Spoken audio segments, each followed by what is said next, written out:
And a good Wednesday to you. The Seattle Kraken are back home on home ice tonight in NHL play. San Jose Sharks are in town to face the Kraken at Climate Pledge Arena. Seattle comes into tonight's game in third place in the Pacific Division of the Western Conference with a 6-2-4 record, 16 points. Boy, they've had a lot of close games so far. Eeli Tolvanen and coach Lane Lambert talk about playing those tight contests. We just don't panic. Everybody knows what it takes. We've had a lot of those games this year, and we lost a couple in a row, and we went through some systems, and I feel like right now we're just comfortable, playing on the lead, or even coming from behind. I think everybody knows what they're expected to do, and it's, I think, pretty easy to jump on the ice when you know exactly what the coach wants from you. Just that attention to detail in certain areas, like I've always said, it's all the little things that make the difference between winning and losing. So, to understand what those are and to execute those things, I think we've done a pretty good job so far. But again, it's a progression, and we got to continue to improve on certain areas, and that's what we'll do. But that's the consistency level that we need. Kraken are a point behind the Anaheim Ducks and Vegas Golden Knights. The puck drops at 7 o'clock at King. That's both on King 5 and Kong TV. Well, the Seahawks have suddenly become the media darlings of the NFL after a 6-2 start and making an addition before yesterday's trade deadline. Seattle added wide receiver Rashid Shaheed yesterday in a trade with the New Orleans Saints. NFL analysts say Shaheed is a speed burner who can add to Seattle's potent offense right away, adding another deep threat for Sam Darnold besides Jackson Smith and Jigba. Some are going so far as to suggest Seattle might be the NFC favorite to reach the Super Bowl. What?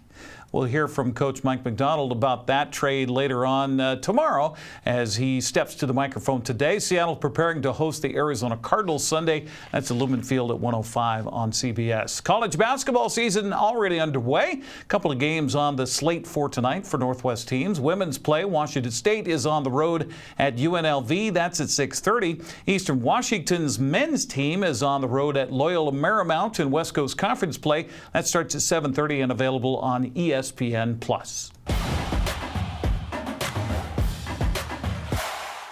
The Wenatchee Wild have a couple of home games this weekend of Western Hockey League action. Wenatchee hosts the Portland Winterhawks on Friday at 7 and Prince George Cougars Saturday at 6. Wild broadcaster Austin Draude says Wenatchee's coaching staff still working on improving their play more than worrying about what the opponents are doing.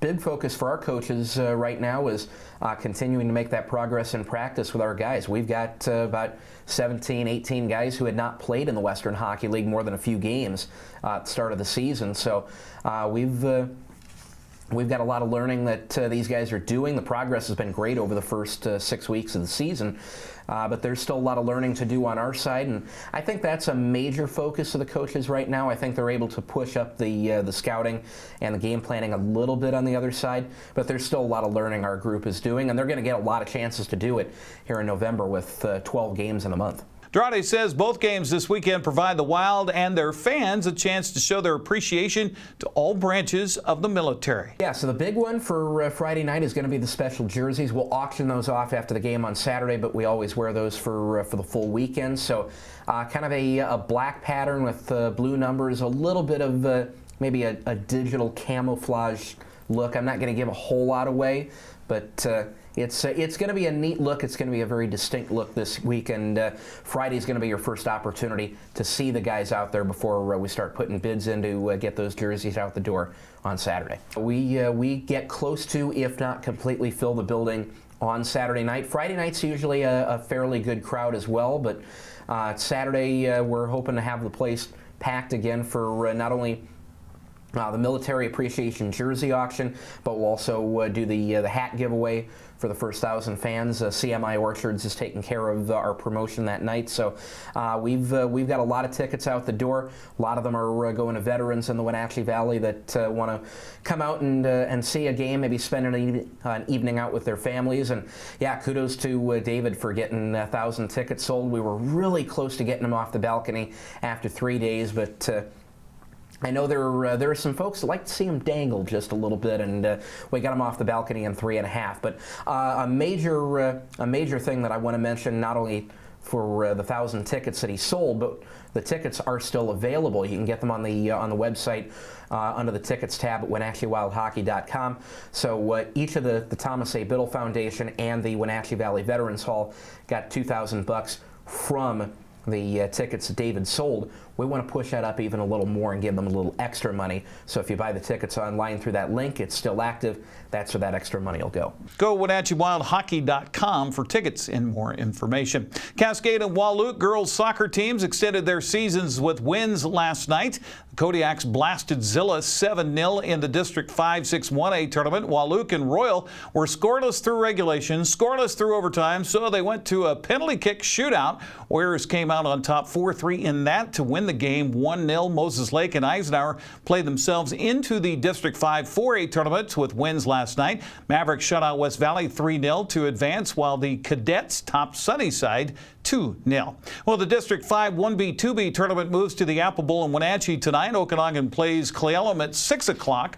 Highland and Brewster will follow at 8. Looking ahead, Wenatchee hosts Eastmont for the District 5 4A championship. That'll be tomorrow night in the Apple Bowl at 6. Moses Lake travels to Eisenhower in a loser-out game at 6. Loser of the Eastmont-Wenatchee game will face the winner of Moses Lake and Eisenhower in the last chance to get to state Saturday afternoon at 1 o'clock at the higher seed. Royal is the location for the final day of the District 5 1A tournament. Cascade faces Riverside at 1 o'clock, with the winner advancing to state. Wahluke and Lakeside 9 Mile Falls follow at 3. Cashmere faces Natchez Valley at 5 o'clock in the district championship. This is all on Saturday, by the way. Both those teams will advance to the state tournament. Checking the 1B and 4A volleyball scoreboard from last night. Soap Lake advanced to the championship of the District 5 1B tournament with a 3-2 win over Entiat. Waterville Mansfield overcame an 0-2 deficit to beat Pateros in the other semifinal 3-2. Final scores were 16-25, 17-25, 25-18, 25-11, and 15-9. How about that? Eastmont and Moses Lake had their seasons come to an end last night in volleyball. Wildcats fell on the road to West Valley 25-18, 23-25, and 25-22. The Mavericks were swept at home by Ike 25-21, 19-23. Rams and Cadets advanced to the district tournament Saturday. That'll be at Wenatchee High School. Chelan's Community Gym is the site for the District 5 1B tournament tonight. Entiat plays Pateros right now, with the winner advancing to state. Waterville Mansfield plays Soap Lake at 7 o'clock in the district championship. Zilla is the site for the next phase of the District 5-6 1A tournament tonight. College Place faces Omak in a loser-out match, while Royal and Zilla play in the other loser-out contest. Winners of the first two games will face at 7 o'clock tonight in a seeding match to determine who will face the Northeast A number 1 and number 2 in the crossover on Saturday. I know it's a little confusing. Well, we talked all about prep football playoff schedule yesterday. Let's take a look at the North Central Washington 2B and 1B teams as they wrap up their seasons this week. Oroville plays at Soap Lake tomorrow night at 6. Bridgeport hosts Entiat at 7. Waterville Mansfield will host Moses Lake Christian tomorrow night at 7 o'clock. Mansfield will play on Friday at 6 at home against Medical Lake. Oroville then will face Moses Lake Christian in a 1B playoff game Saturday. That'll be at Lions Field at 6 o'clock. That's a look at sports news. I'm Eric Granstrom. Have a happy Wednesday.